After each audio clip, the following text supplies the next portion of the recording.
एक गांव में एक बूढ़ी औरत रहती थी। उसका पति मर चुका था और उसके बेटे भी चल बसे थे।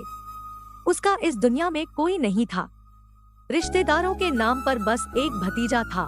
बूढ़ी औरत के लिए उसका पति और बच्चे बहुत सारा पैसा छोड़ कर गए थे, जो अब उस भतीजे के नाम पर हो गई थी। भतीजा पैसों के लालच में ही बूढ़ी औरत को अपने घर ले गया था। भतीजे का नाम रामकिशन था। रामकिशन की पत्नी का नाम लीला था और उसके 3 बच्चे थे। बूढ़ी अम्मा को ना तो वो टाइम से खाना देता था और ना ही उनकी देखभाल करता था। बस उनके पैसों का उसे लालच था। इसीलिए रामकिशन ने उसे अपने घर में रख रखा था।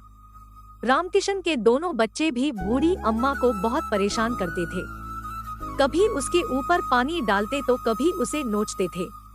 बूढ़ी अम्मा उन पर चिल्लाती थी और गालियां देती थी और वो उसे खाने के लिए भी कुछ नहीं देते थे। रामकिशन की पत्नी लीला बूढ़ी अम्मा को रात का बचा कुचा खाना ताना मार कर देती थी और बोलती थी, ले बुढ़िया खा ले। मगर रामकिशन की बेटी बूढ़ी अम्मा से बहुत प्यार करती थी। वह चोरी छुपे अपने हिस्से की मिठाई और खाना बूढ़ी अम्मा को दे देती थी। रामकिशन के बड़े बेटे की सगाई थी। औरतें अंदर नाच गा रही थी और ढोल बाजे बज रहे थे। पूरियां बन रही थी और सब्जियों के बनने की खुशबू आ रही थी। बूढ़ी अम्मा सोच रही थी कि पता नहीं कब उसे खाना देंगे। बूढ़ी अम्मा रामकिशन की पत्नी के डर से बाहर नहीं निकली। वह अपने कोठी में ही बैठी बैठी खाने के लिए देख रही थी, क्योंकि उसने 2 दिन से कुछ नहीं खाया था। वह सोचती कि मुझे तो यह लोग रोटी भी नहीं देते, फिर इतनी बढ़िया पूरियां क्यों देंगे। बूढ़ी अम्मा को भी बनने की खुशबू आ रही थी। उसने सोचा कि फूल के पास जाकर उसकी महक और भी अच्छी लगती है, क्यों ना मैं हलवाई से ही 2 पूरी मांग लूं। फिर वह पैरों के बल सरकती हुई हलवाई के पास गई और वहां जाकर ऐसे देखने लगी जैसे भूखा शेर देखता है।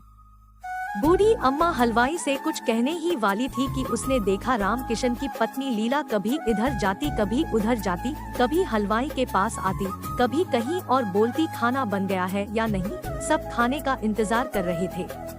इतने में उसने बूढ़ी काकी को वहां देखा और ऐसे झपटी जैसे सांप नेवले पर झपटता है, और उसका हाथ पकड़कर अंदर ले गई।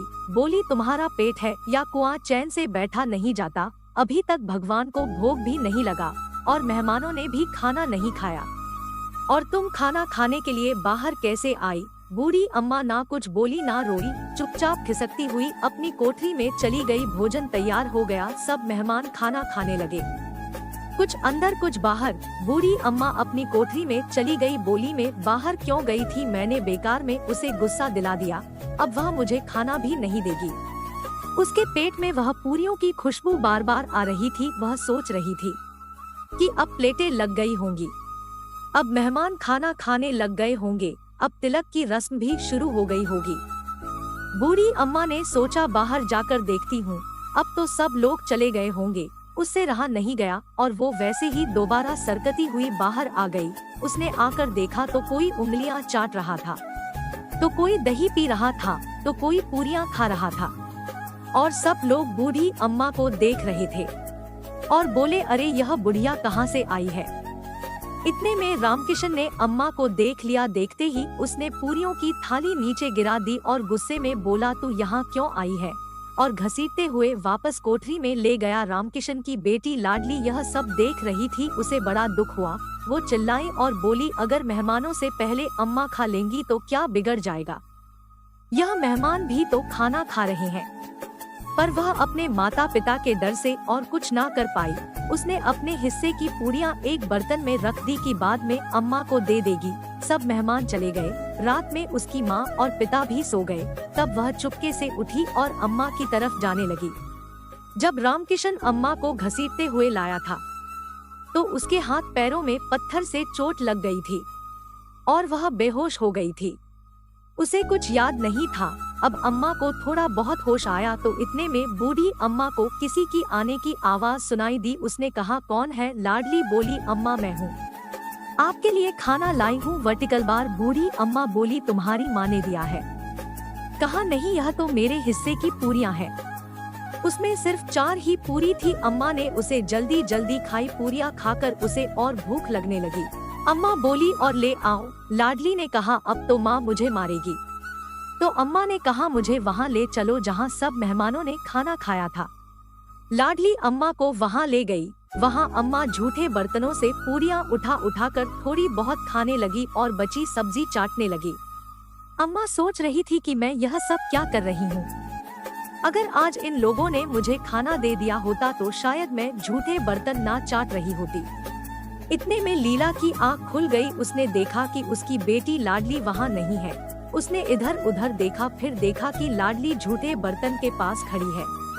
वहाँ जाकर उसने देखा कि अम्मा झूठे बर्तन चाट रही है। उसने सोचा कि एक पंडिताइन आज मेरी वजह से झूठे बर्तन चाट रही है। आज मेरे बेटे की सगाई है। मैंने लाखों को खाना खिलाया पर उसी को नहीं खिलाया जिसके पैसों पर मैं जिंदा हूँ, जिसके पैसों से मैं ऐसा कर रही हूँ। उसे बड़ा बुरा लगा। वह रोने लगी और भगवान से प्रार्थना करने लगी कि मुझे माफ कर दो, मुझे इसका दंड मत देना। वह वापस अंदर गई और एक थाली में सारा भोजन लगाकर अम्मा के पास बैठकर बोली, लो अम्मा मुझे माफ कर दो और खाना खा लो। जैसे एक बच्चे को टॉफी दे देने से वह बहल जाता है, उसी तरह अम्मा खाने की थाली देखकर सब कुछ भूल गई और उसने उसे माफ कर दिया।